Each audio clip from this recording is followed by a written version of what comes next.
Bonjour, bonjour.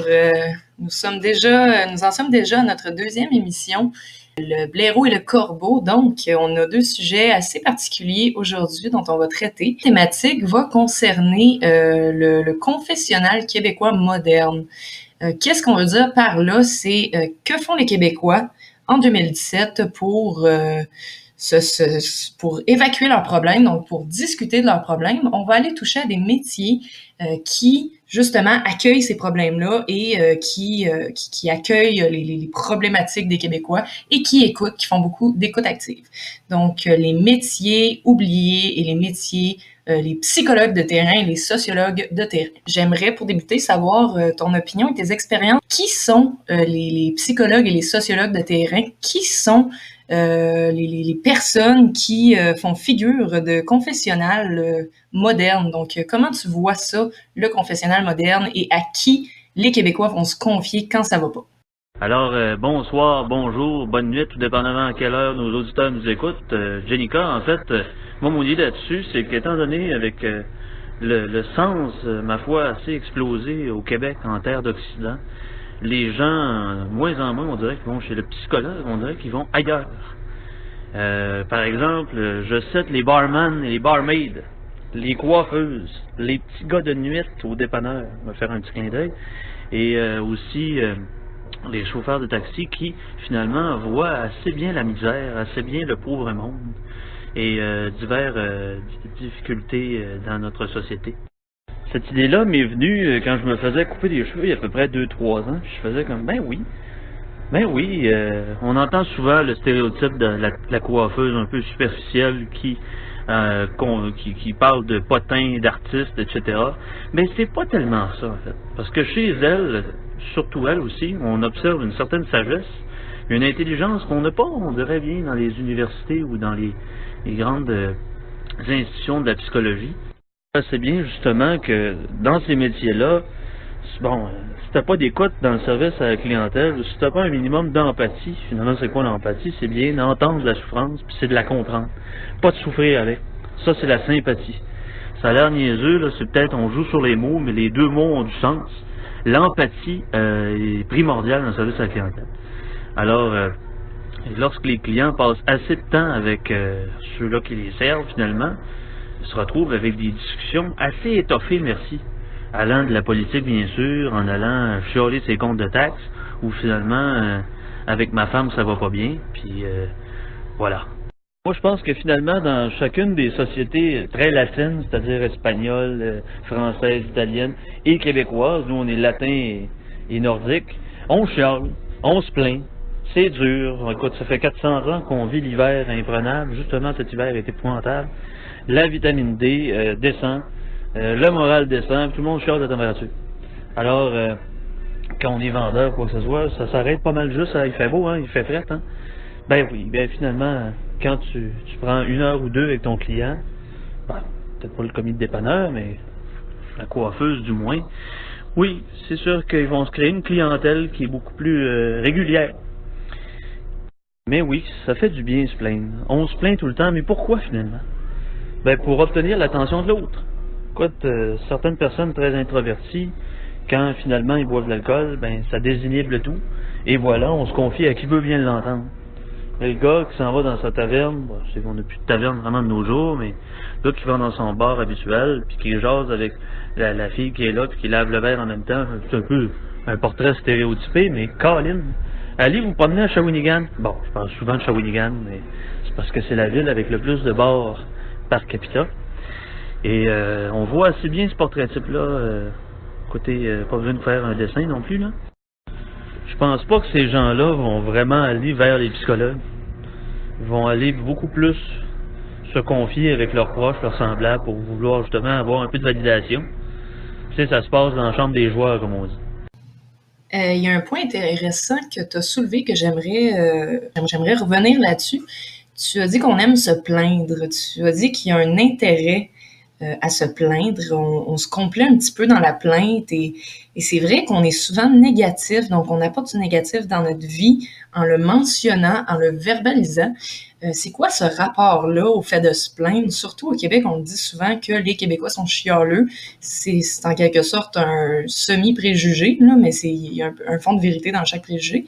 Donc, le rapport à la plainte, qu'est-ce que ça nous fait? Pourquoi on le fait? D'où ça sort, se plaindre de même? Puis, qu'est-ce que c'est ça? Ben, des Irlandais, des Anglais, des Français, des Autochtones, puis une couple d'autres ethnies, dans un climat où il fait moins 175 degrés en février, puis plus 160 millions en juillet, avec la société qu'on a, qu'elle est construite comme ça, crois-moi, en même temps, on peut pas vraiment chialer du fait que des gens se plaignent. Mais se plaindre, c'est finalement montrer qu'on existe. Sauf que je peux dire que certaines personnes devraient exister un peu moins que d'autres. Je parle pas qu'ils devraient mourir, voyons, mais qui devraient pas mal se faire oublier un peu. Moi, je pense personnellement que le fait de se plaindre, ça rentre dans une plus grande catégorie qui est fascination pour ce qui est négatif, la fascination pour la souffrance. On voit ça partout, là. Il y a une certaine fascination humaine pour ce qui est souffrant. Par exemple, les émissions de crime, le sang, les meurtres. Il y a comme une fascination malsaine et saine en même temps. On veut découvrir, on est curieux. Mais ça se relie dans plusieurs choses de notre vie quotidiennement. Donc, le fait de se plaindre ou le fait de parler en mal de quelqu'un, c'est pas tout le monde qui le fait, là. Il y a des gens qui n'aiment pas ça de façon honnête, donc ils n'aiment pas se plaindre. Mais c'est une fascination pour l'aspect négatif de la vie, je trouve. Puis c'est ça, c'est une drôle de fascination et difficile à comprendre aussi. Tel petit garçon qui picosse avec un bâton un écureuil mort en regardant pour la première fois la mort, j'imagine que, bon, plusieurs praticiens de nuit, les praticiens de nuit, là, c'est assez large comme terme, je veux dire, les barman, tout ça, comme j'ai dit tantôt, j'imagine qu'il y a une certaine curiosité, puis la curiosité n'est jamais malsaine. La curiosité est naturelle. Qu'est-ce qui est malsain, finalement, une pensée? Pourquoi on dit « je pense croche » ? Non, tu penses pas croche, tu penses tout douette, mais... Bon, on pense croche, on pense sexuel, là, mais je veux dire, les pensées, aucune pensée qui est malsaine. C'est le fait qu'il l'est. C'est l'action qui l'est. On a un intérêt pour le potinage, le végétariat et tout ce qui se passe dans le monde de la télé, etc. Moi, pas moi, je dis on. On va dire on pour le besoin de la cause, là, mais c'est une des sources de préoccupation des Québécois, semble-t-il, si tu vois les statistiques de l'opinion publique. Je me souviens plus le site. Faudrait que je cherche d'ailleurs. Mais tu sais, parlant de confessionnal, justement, qu'est-ce qu'on faisait dans les églises, puis qu'est-ce qu'on faisait dans notre communauté, c'était pas pour dire, regarde l'autre, elle a fait ci, elle a fait ça. Les gens étaient si proches à l'époque, maintenant ils sont si éloignés, quand on se parle, on se croirait qu'on est à 2 kilomètres. Bon, est-ce que c'est à cause des technologies, ou c'est à cause de les gens sont tellement stimulés qu'ils n'ont aucune concentration? Je ne sais trop. En fait, la culture québécoise s'est bâtie sur l'agro-catholicisme. Oups, là, que je viens de lâcher un mot là. Ben, finalement, les gens étaient beaucoup plus loin des cités et des villes, donc forcément, le sentiment de communauté était beaucoup plus rapproché. Là, on parle d'histoire, on parle de God Barmaid, on parle de... C'est sûr que ça prend un GPS, mes chers auditeurs, mais écoutez, il y a sûrement moyen de se retrouver dans la conversation. Oui, on a envie. On est jaloux. Faut pas être riche, sinon, t'es certainement un crosseur ou un voleur. Puis là, je paraphrase Mongrain quand il pète sa coche en mon grain de sel. Puis je veux pas faire une imitation loin de là, parce que je merde bien trop de personnages. Puis je suis moi-même. Mais ce qu'il a dit par rapport à son pétage de coche dans les années 80, Mon grain de sel, on le rappelle, une émission d'affaires publiques par Jean-Luc Mongrain. Il disait, si t'es un riche, tu vas être un crosseur, fait qu'il faut que tu portes ta Cadillac en arrière de chez vous, pas ta faire briser. Mais l'affaire, c'est que je me demande, y a-t-il des gens qui ont des vies assez plates, et là c'est très relatif, pour qui envient le malheur des autres? Ouais, je sais pas si vous me suivez par là. Voyons, ma vie est tellement plate que je m'auto-saboterais. Moi, ouais, ça... Ah, ma blonde m'a laissé. Ah, ben regarde, moi j'en avais pas de blonde. Ah ben, je vais m'en faire une, puis je vais la casser après. Non mais, est-ce que ça existe, envier la souffrance de l'autre? Bon, mais je suis de retour sur mon téléphone parce que mon ordinateur, ça ne fonctionne point. On va voir le son, comment est-ce qu'il sonne sur mon téléphone, mais c'est sûr qu'à partir de la prochaine émission, ça va être un peu plus clair. Mais oui, en effet, le malheur des autres, on est malheureux nous-mêmes avant même de regarder les autres. Là. On regarde les autres parce qu'on est malheureux et on compare toujours notre malheur avec celui des autres. Même le négatif dans notre vie, on le compare. Imagines-tu nos psychologues et nos sociologues de terrain à quel point ils ramassent de la merde quotidiennement, mentalement, à la longue, ça doit être brûlant. Puis c'est ça, ils doivent souvent accueillir le négatif plutôt que le positif. Ils doivent sûrement avoir des réponses programmées un petit peu pour tout le monde. Oui, donc ça doit être assez brûlant à la longue. C'est sans faire des bumper stickers, il y a deux proverbes dont le malheur des uns fait le bonheur des autres. Ça, c'est absolument vrai. Et souvent, on se compare, on se console. Ces deux phrases-là résument assez bien ce qu'on entend dans les bars, ce qu'on entend sur les chaises de coiffeuse et ce qu'on entend entre un John Player King Size 25, s'il vous plaît, avec un briquet. C'est incroyable. On se compare tout le temps. Pourquoi? Parce qu'on n'a plus de moule. On n'a plus de validité de la part de nos proches. On va la chercher où? On va la chercher en se stimulant d'une autre façon. Puis surtout, je pense justement, tu as parlé d'empirisme. L'empirisme, finalement, c'est la connaissance par l'expérience. Hein? C'est l'université de la vie. Ça a l'air peut-être con, on est peut-être comme « Oh, l'université de la vie, on n'a pas eu de bac, pas de maîtrise. » Ben, il y en a qui sont pas mal plus brillants avec leurs connaissances qu'ils ont appris sur le terrain.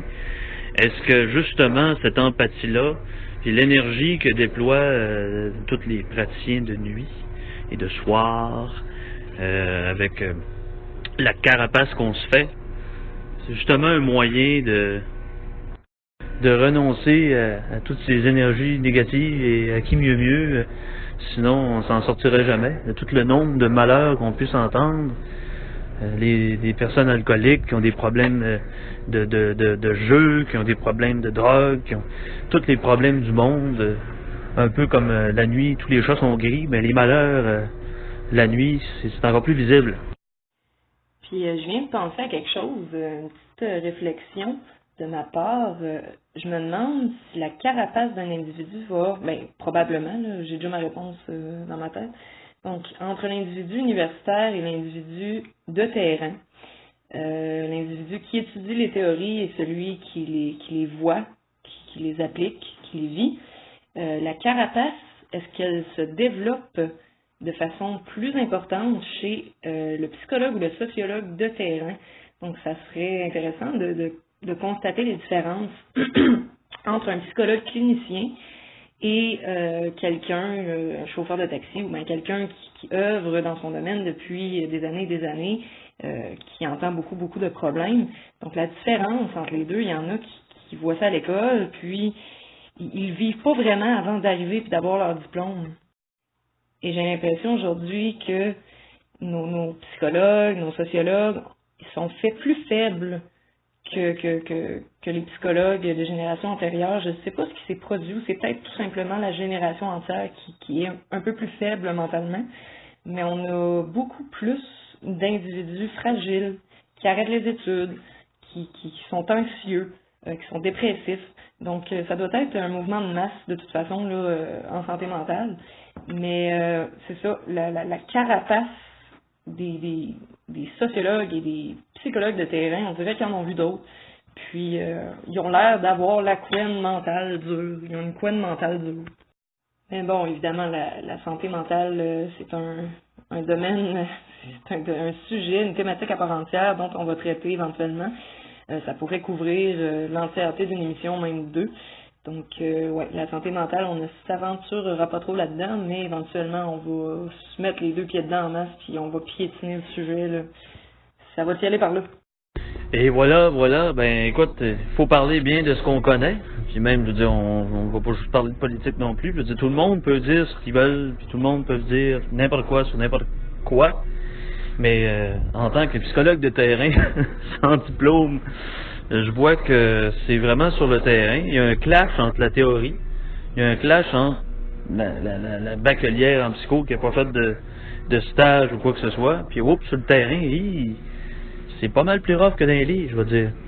Mais j'étudie pas en psychologie, mais en ayant vu pendant les 5 à 8, en discutant avec beaucoup de gens, plusieurs étudiants, parce que c'est la majorité des étudiants en psychologie à l'UDS, vont vers justement le métier de barmaid. Justement, c'en est un métier, ça. C'est pas une carrière, c'est une job. Non, c'est un métier. Puis je peux vous dire que ça vaut bien plus que certains stages. Et qu'il y a des barmen puis des barmaids qui vont être contents d'entendre ça. Mais on en parlait effectivement entre nos deux thématiques de notre première émission. En fait, on ne l'a pas enregistré, ou en tout cas, on ne l'a pas conservé. Mais ce sont des métiers qui sont dévalorisés énormément, et c'est malheureux, parce que ce sont des métiers, bon, premièrement importants, mais deuxièmement, plus pertinents qu'on peut le croire, avec plus de bienfaits aussi qu'on peut le croire. On parle de barman puis de barmaid, mais on parle peu de coiffeuse puis de coiffeur. Ben bon, de coiffeuse, ça c'est beaucoup plus majoritaire, là. Mais je vais faire un petit clin d'œil à ma coiffeuse Sandra, qui est une personne à l'écoute, qui est une personne très empathique. Selon moi, cette personne-là, particulièrement, représente vraiment une personne très empathique, une personne qui est très à l'écoute, au contraire de plusieurs personnes qui ont échoué, qui se sont échouées sur les bancs d'école comme des baleines mortes. Et finalement, on salue tout le monde qui, avec la force et l'énergie qu'ils ont, ou qui n'ont pas, du moins qui l'empruntent, faire un petit clin d'œil à tout le monde qui pratique sur le terrain. C'est déjà un gros pas d'écouter quelqu'un, de le comprendre, c'est une autre affaire. Deuxième sujet. Pendant que tu nous introduis au deuxième sujet, je vais à Lyon, nous faisions du café. Je vais aller me faisions un café. Je vais me faire du café. Je tiens à souligner que j'ai giggled quand j'ai dû introduire au deuxième sujet, parce que j'ai l'âme d'un enfant de 5 ans qui entend pipi caca et qui rit. Ouais, des fois ça m'arrive d'être immature. Tu sais, là, que tu parles à la Radio-Canada, 2h20 du matin, où tu dis, oh, ça, on va faire une émission de la Radio-Québec. Moi, je préfère que tu parles comme tu parles. C'est-à-dire n'importe comment, n'importe quoi. Et justement, je dis tellement justement que on dirait que j'ai pas de vocabulaire pas en tout. Les Québécois peuvent-ils débattre ou aiment s'obstiner? Écoutez, c'est pas compliqué. On parlait du beau parler, du bon parler. Il y a Démosthène, qui est un démocrate de la Grèce antique, qui disait « Je ne crois pas aux beaux mots qui plaisent, mais aux bons mots qui sauvent. » C'est extraordinaire comme anecdote. On est en moins 400 quelque chose. Hein? Juste avant que les expos meurent, finalement. On s'obstine tout le temps.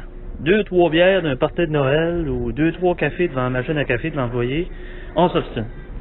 Ils iront pas faire des séries. Le Parti libéral, c'est de la merde. Ouais, etc., etc. Écoutez, c'est assez plébéien, ma foi. On est dans la discussion.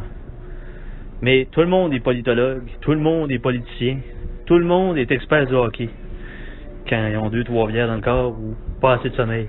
Mais notre tempérament assez sanguin, assez latin, assez nordique, assez moins 273, 6 mois par année, nous pousse finalement, comme je l'ai dit, à nous plaindre. Mais qu'est-ce qu'on se fait en se plaignant? Ben, on attaque l'autre, on n'attaque pas ses idées, on attaque l'autre parce que c'est un maudit incompétent de penser ça. Effectivement, on attaque beaucoup l'autre. J'aimerais que tu me dénotes les différences entre, par exemple, les baby boomers et la génération actuelle qui connaît davantage les réseaux sociaux pour attaquer.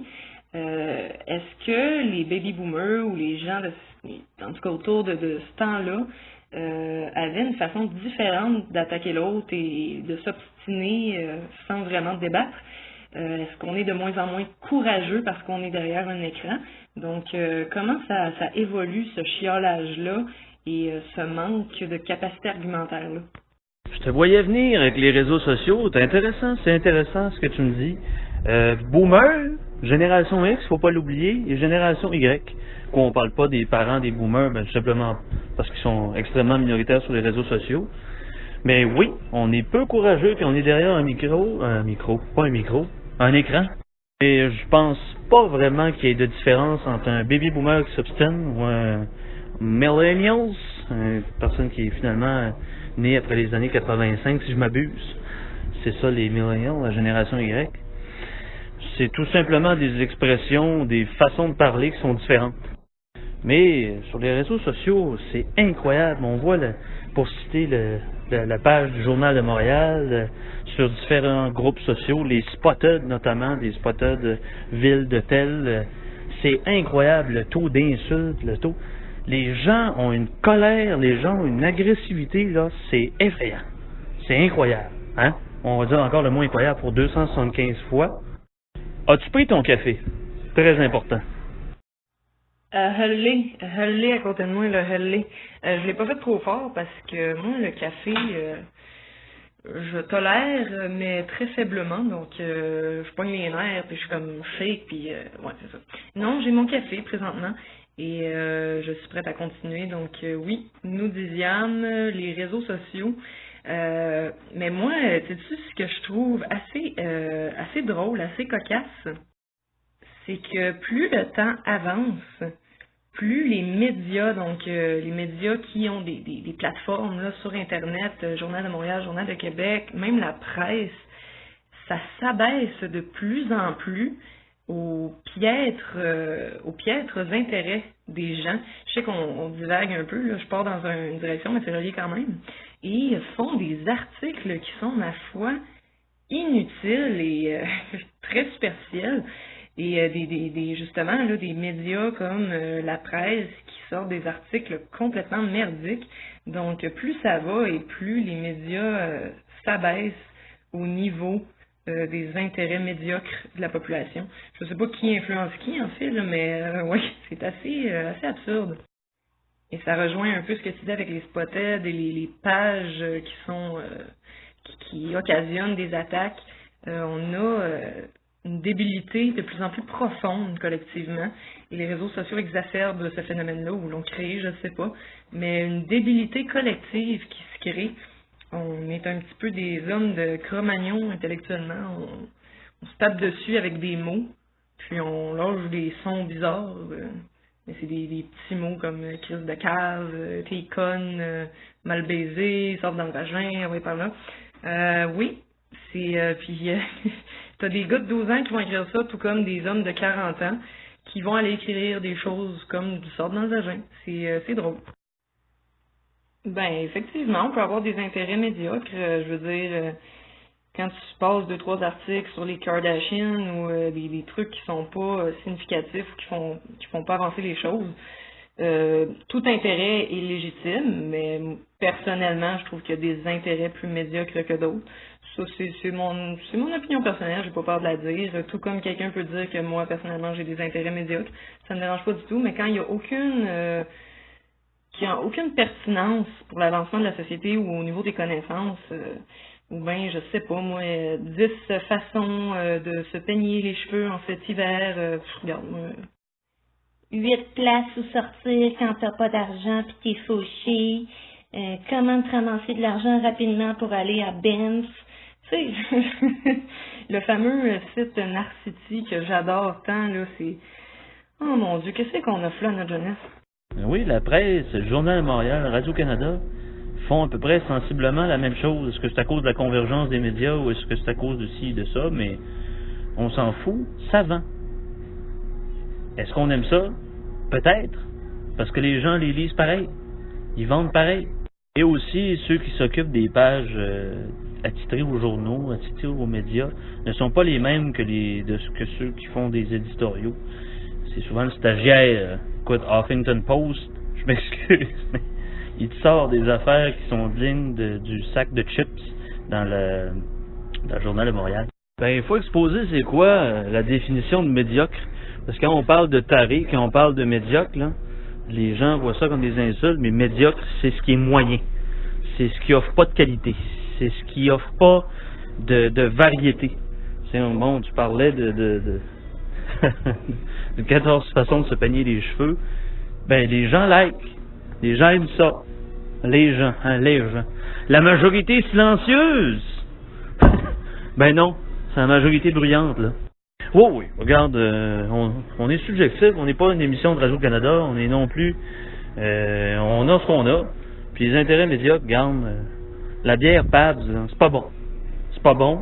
C'est, garde, moi, de la bière faite avec de l'eau de la Champlure, là, tant qu'à crisser mon 5$, moi le crisser ailleurs. Fait que prenez du bon whisky. Non, je ne ferai pas de placement de produit.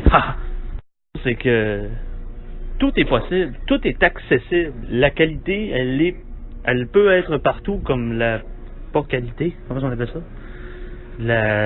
Le défaut peut être partout. Et finalement, comme le marché, comme la nature, ben c'est de la sélection naturelle. Mais on s'écarte du sujet. On s'écarte du sujet. Oh, on sent les gens qui vont m'entendre dire ça vont probablement entendre vont probablement enregistrer ce segment d'émission pour me le remettre d'en face. Parce que je suis pas mal lui qui saute le plus de la tortue au cheval. Non, parce que du coq à l'âne, c'est des animaux de la ferme, donc c'est quand même assez rapproché. Tu sais, quand on dit comparer une pomme à une orange, quand c'est rond, c'est à peu près de la même taille. Si on dit un ananas à un raisin sec, voilà. En tout cas, vous me comprenez. On s'écarte du sujet. Encore une fois, voilà, je viens de le faire.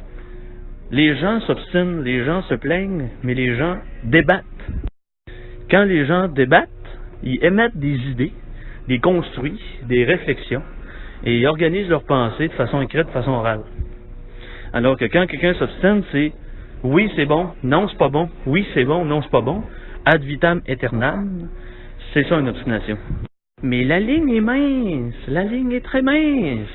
Entre t'es un maudit pas bon, puis votre argument, ma foi, ne tient pas la route. C'est un sophisme. Et il y a beaucoup de paresse, de plus en plus. On veut se stimuler avec des articles, avec des vidéos. On tombe sur un statut de variété d'un de nos amis qui parle d'un sujet politique ou qui parle de quoi que ce soit. Et t'as 350 personnes qui discutent. C'est anarchique. Mais, on va se le dire, peu sont outillés pour débattre. Peu sont organisés dans leurs idées. Puis peu aussi tombent pas dans l'émotivité et dans la réaction. Donc, ça poursuit son cours. Bon, pourquoi, selon vous, ceux qui tiennent les rênes du pouvoir sont à peu près tous des avocats? Ah, c'est parce qu'ils maîtrisent bien la rhétorique. Tout le monde peut maîtriser la rhétorique. Moi, je vais te dire, c'est quoi la différence entre l'opinion et le débat? C'est que l'opinion, tu dis, j'ai établi personnellement que c'était bon, j'ai établi personnellement que c'était pas bon. Et dans le débat, tu dis, on a établi collectivement, avec des petites mesures puis des petits tests, que c'était bon. On a établi collectivement, avec des théories puis des calculs, que c'était pas bon.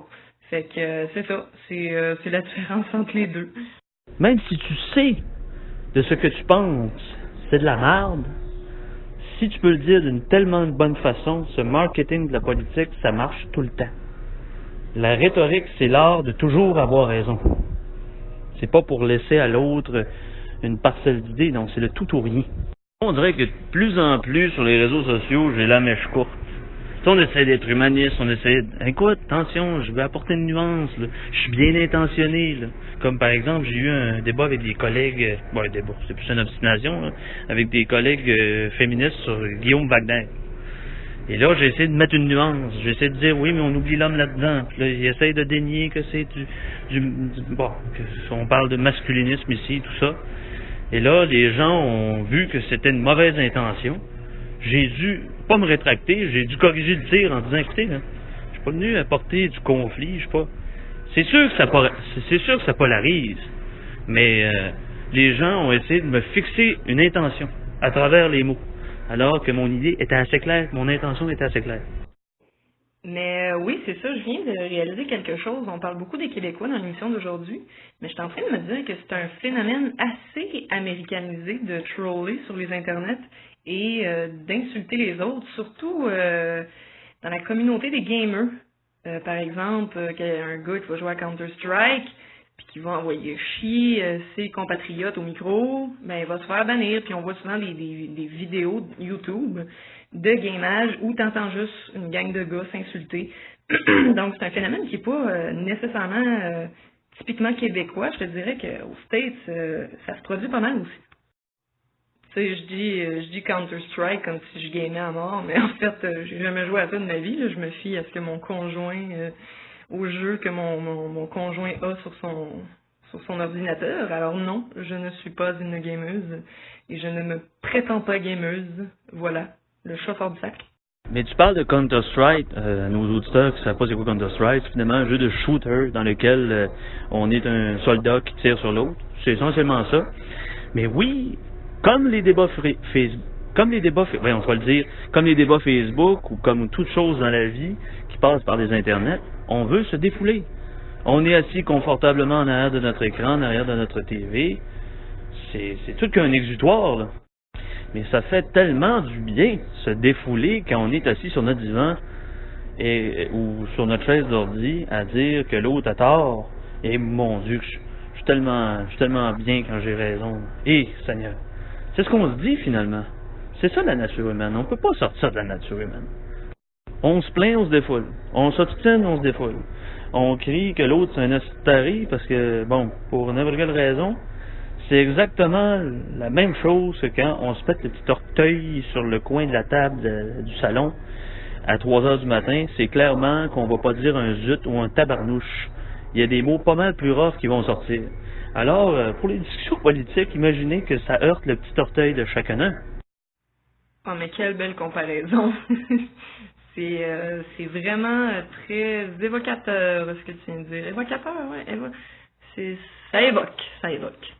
Évocation, évocaton, en tout cas, oui, au même titre que les confessionnals québécois, c'est des barmaids, ben les discussions politiques sur Facebook, c'est des petites tables qu'on voit pas trop dans le salon, à 2h38. C'est assez concret, là, 2h38, je sais pas, là, mais je pense que je vais me faire une ablation du petit orteil. Ça a juste plus de sens que avec la fatigue, les chiffres de nuit, les cours, je me vois plus aller.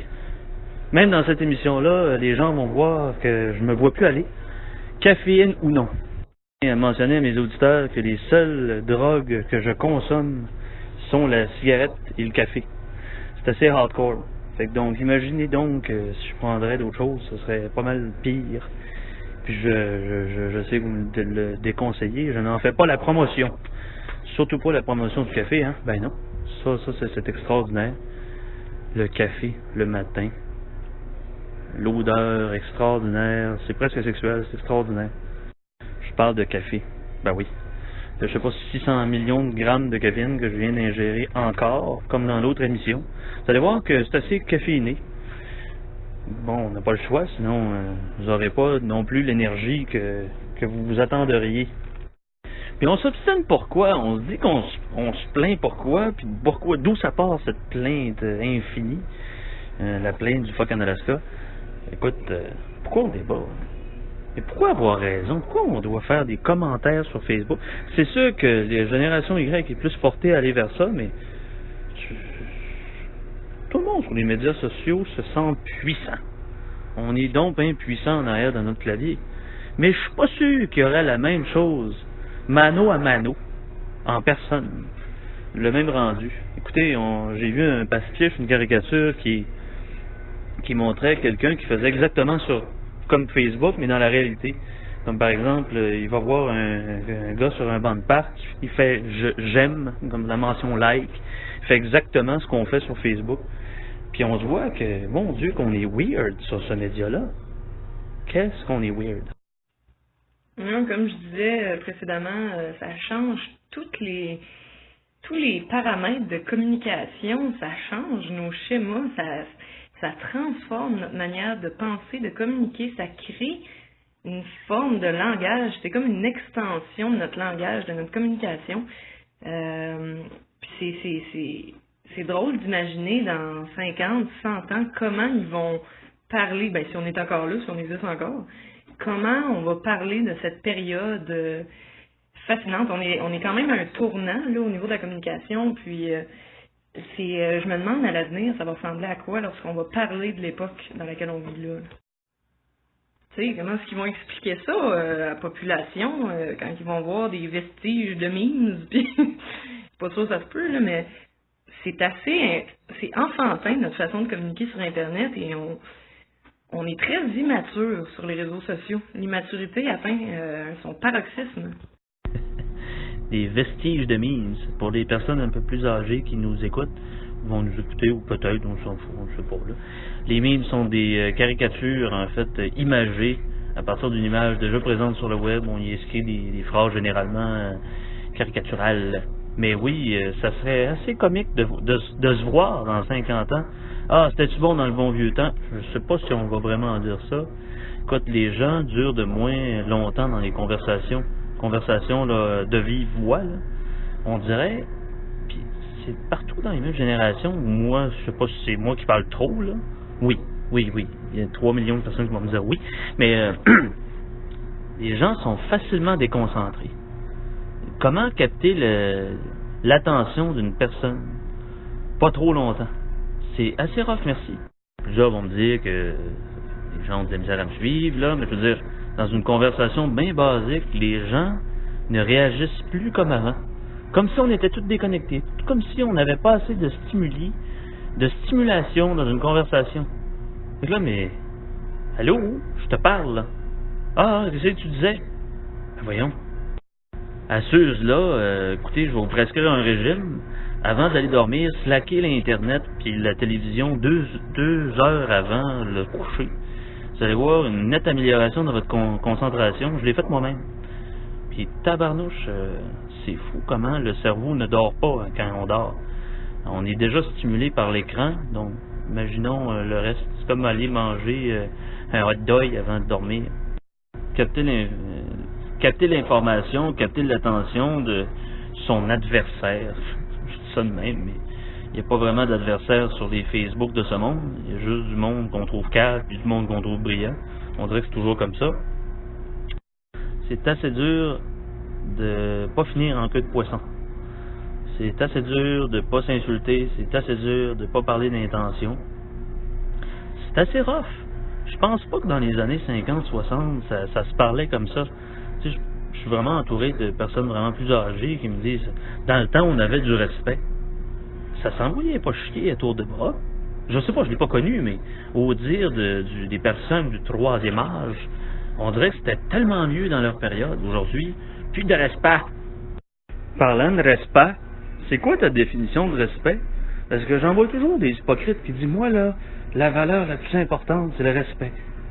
Ben oui, mais dans les débats qui finissent en catastrophe, il n'y en a pas de respect. L'autre c'est un cave, puis moi j'ai raison. Il est où le respect dans l'échange d'idées? C'est pas juste en politique, là, vraiment, là, il y a des gens qui se manquent de respect parce qu'un joueur est moins bon qu'un autre. Mais non!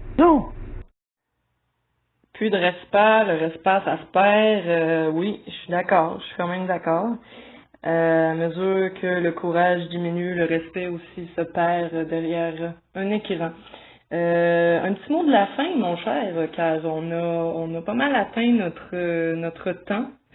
Et voilà, 3 heures du matin présentement. Il fait 4 degrés sur Québec. J'aimerais que tu me donnes le mot de la fin pour cette 2e émission. Moi, je continuerai pendant des heures, là, mais il faut quand même qu'on travaille et qu'on... Voilà. Eh bien, tu me poses une colle à 3 heures du matin, toi, élaboré sur le respect. Bon, selon moi, le respect, bien évidemment, ça change avec l'ambiance culturelle. Donc, le respect ici, c'est pas le même respect qu'il va y avoir en Chine ou dans les pays asiatiques, par exemple. On se compare souvent, là. Bon, le respect, bien sûr, ça s'accompagne avec les manières et avec la décence. Puis les manières et la décence sont déterminées par la culture qu'on a. Donc au Québec, le respect, c'est surtout, je dirais, verbal, quand on parle d'être respectueux. S'il vous plaît, merci, de ne pas insulter la personne. Donc notre respect, oui, est davantage verbal. Mon Dieu. Tu me poses vraiment une colle. Ben oui, ça a bien du bon sens. Moi, le respect, c'est qu'on est capable de... finalement, déterminer c'est quoi ma limite, c'est quoi la limite des autres, c'est quoi le terrain de l'un. Je dirais écœure-moi pas, je vais pas t'écœurer, puis moi pas sur un orteil, je te pilerai pas sur le reste du corps. Mais le respect, c'est l'attention puis l'empathie qu'on porte à l'autre. Puis l'ouverture, puis s'il vous plaît, quand on voit que la personne est choquée, allez-y pas trop fort non plus. Arrêtez-vous. Je veux dire, pas nécessairement vous choquer quelqu'un, arrêtez-vous de parler. Mais voyez pourquoi la personne est sentimentale comme ça. Parce que si vous allez continuer avec un débat qui finit plus, vous risquez de comme faire une partie de Monopoly puis de risque, c'est-à-dire de perdre une amitié. Donc faites bien attention à ça. Puis à Sherbrooke, je sais pas, il faisait 158 degrés Celsius, une neige fondante, c'est même pas de vraie neige. Enfin, bref. Écoutez, J'ai l'impression d'être dans ma classe d'éthique et de culture et que mon professeur me demande d'élaborer sur les valeurs québécoises. Qu'est-ce que le respect pour toi? Ouais, mais j'ai passé proche de définir le respect comme tu me disais. Comme tu l'as élaboré, là, c'est juste que j'ai peur de m'approcher des maudites affaires de la gauche progressiste de si tu m'appelles pas par mon pronom non genré, tu me manques de respect. Donc, tu comprends la limite que je veux pas franchir. Si j'appelle quelqu'un il et qui veut se faire appeler ze, je lui ai manqué de respect. Donc, pour moi, ça fonctionne pas. Le respect, ça peut pas être la limite de l'autre parce que parfois la limite de l'autre est tellement facilement traversable, ça se dit pas traversable, mais la limite de l'autre est tellement facilement atteignable que c'est même pas dans l'ordre du respect, là. les valeurs québécoises. C'est quoi ça, les valeurs d'un peuple? Je peux savoir mes propres valeurs, s'il vous plaît?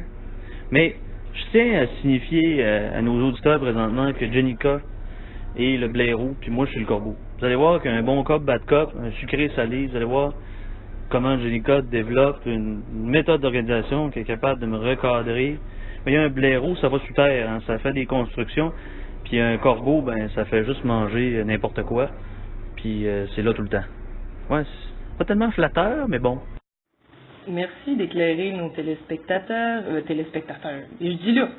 Merci d'éclairer nos auditeurs sur la nature de nos personnalités et de nos personnages.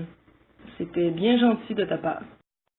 Oui, téléspectateurs, écoute, je suis tellement gestuel dans la vie que finalement je m'imagine que le monde me voit quand je parle au téléphone ou que je suis en train d'enregistrer une émission avec toi.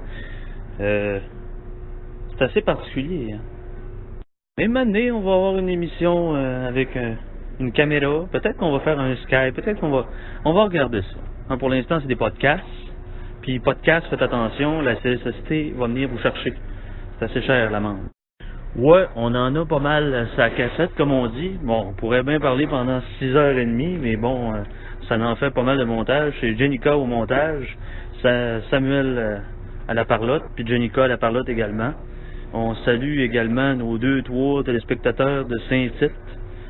En fait, peut-être que ça va varier entre 5 et 10 000. Hein? C'est ça le gauge d'auditeurs. 5 et 10 000.